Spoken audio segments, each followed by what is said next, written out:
இன்று நவம்பர் 26, 2024.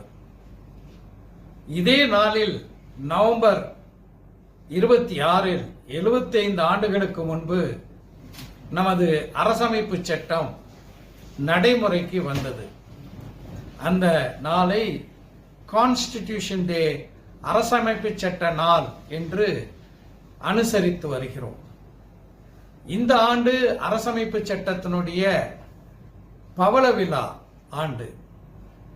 பவள விழாவை கொண்டாடக்கூடிய அரசமைப்பு சட்டத்திற்கு ஒரு பவள விழா பரிசை உச்சநீதிமன்றம் வழங்கியிருப்பது மகிழ்ச்சி அளிக்கின்றது.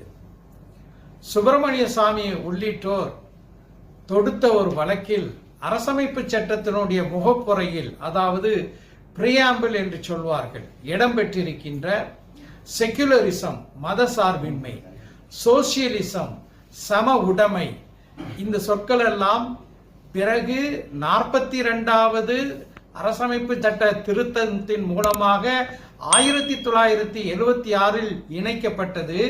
எனவே இந்த இரண்டு சொற்களையும், மதசார்பின்மையும் சம உடைமையும், அரசமைப்பு சட்டத்தினுடைய முகப்புறையிலிருந்து நீக்க வேண்டும் என்பது சுப்பிரமணிய சாமி உள்ளிட்டோர் தொடுத்த வழக்கு.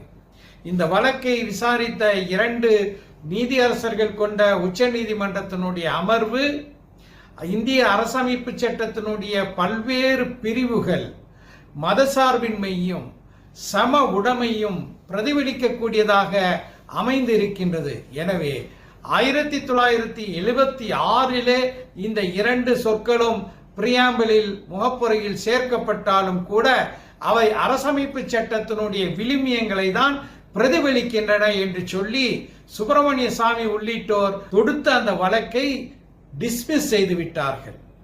அரசமைப்பு சட்டம், நமது அரசமைப்பு சட்டம் மதசார்பின்மை, ஜனநாயகம், சம உடைமை ஆகியவற்றினுடைய அடிப்படையில அமைந்திருக்கின்ற ஒரு தலை சிறந்த அரசியல் சாசன சட்டமாகும்.